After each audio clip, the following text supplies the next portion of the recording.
Ada kisah unik di Saudi beberapa waktu yang lalu, seorang kaya raya, luar biasa peninggalan hartanya.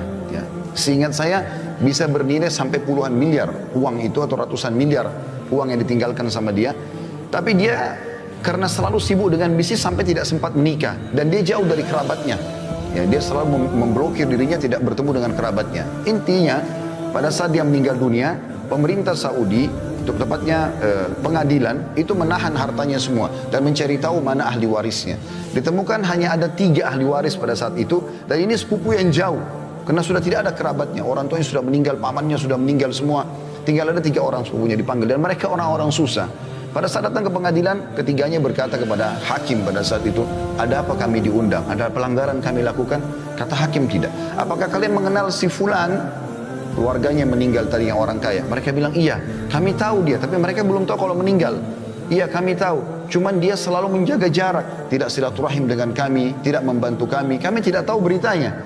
Kata hakim, dia baru saja meninggal dunia dan dia meninggalkan harta yang sangat banyak. Saya tidak temukan atau kami tidak temukan ahli waris kecuali kalian bertiga. Maka pada saat itu pun ditandatangani, mereka mendapatkan warisan yang tadinya miskin langsung dapat puluhan miliar satu orang, tiba-tiba menjadi kaya raya gitu. Maka setelah itu mereka sudah mau keluar dari pengadilan, kata hakimnya, saya ingin memberikan ide sebentar. Ini pelajaran yang kita ambil. Saya ingin berikan ide kepada kalian.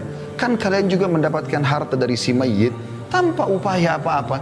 Tiba-tiba kalian mendapatkan uang jutaan real, sekian puluh miliar, tanpa ada upaya apa-apa. Bagaimana kalau setiap orang di antara kalian mengeluarkan uang, kalau nilai rupiahnya masing-masing 1 miliar saja keluarkan. Jadi kalau dia dapat 30-40 miliar, 1 miliar tidak ada, kecil sekali. Keluarkan 1 miliar setiap orang, jadi 3 orang 3 miliar, kita bangunkan masjid buat si mayit. Supaya dia dapat amal soleh juga, sebagai balas juga kebaikan kalian kepada dia. Apa jawaban ketiga? Jadi ini kisah nyata teman-teman sekalian, ini bukan direkayasa. Ini jawaban bagi orang yang selalu berharap nanti ahli warisnya akan berbuat amal saleh buat dia, sehingga dia tidak banyakkan amal selama dia hidup. Ini kekeliruan. Belum tentu ahli waris kita mau berbuat baik buat kita. Mungkin pun kalau dia doakan sebulan sekali. Saya tanya jujur teman-teman sekalian hadir di sini, berapa kali Anda doakan kakek Anda dalam sehari? Berapa kali Anda doakan kerabat Anda yang sudah meninggal? Sebulan sekali kah? Setahun sekali kah? Awal kita meninggal, hari pertama, hari kedua, hari ketiga, hari ke-10, 1 bulan, 1 tahun masih dikenang. Setelah itu akan dilupakan. Maka yang tertinggal adalah amal yang Anda kerjakan. Apa kata kerabat yang pertama? Dia mengatakan, saya punya utang banyak, saya mau lunasi. Ini cuma alasan, dia tidak mau bersedekah untuk si mayit, pemilik harta yang sebenarnya. Kemudian yang kedua juga mengatakan, saya sudah lama hidup susah, saya ingin hidup senang sekarang. Maksudnya saya tidak akan memberikan uang untuk bangun masjid itu. Dan kisah yang ketiga, ini yang jadi pelajaran kita, orang ketiga mengatakan, hai hakim, orang ini semasa hidup, kenapa dia tidak bangun masjid buat dirinya? Kenapa sekarang kami ahli waris yang harus membangun? Walaupun orang ini juga buruk karena tidak mau bersedekah, tapi kita ambil pelajaran dari situ. Ternyata amal-amal soleh yang terbaik adalah yang kita tanamkan sendiri selama kita hidup. Kalau kita berharap setelah kita meninggal ada yang berbuat amal soleh, itu sangat kecil sekali persentase yang bisa kita dapatkan. Kalaupun yang mengenang kita anak-anak, Allahu a'lam cucu-cucu dan cicit kita apakah masih mengenang kita atau tidak. Maka maksimalkan saudaraku seiman.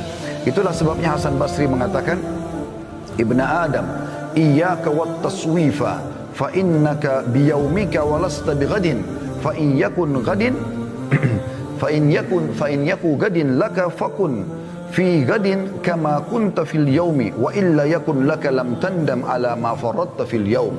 Yang artinya, wahai anak Adam, janganlah engkau menunda-nunda amalan-amalanmu, karena engkau memiliki kesempatan pada hari ini, adapun besok pagi atau besok hari belum tentu engkau memilikinya. Jika engkau bertemu besok hari, maka lakukanlah pada esok hari itu sebagaimana engkau lakukan pada hari ini. Jika engkau tidak bertemu dengan esok hari, maka engkau tidak akan menyesal atas sikapmu menyia-nyiakan waktu itu sendiri.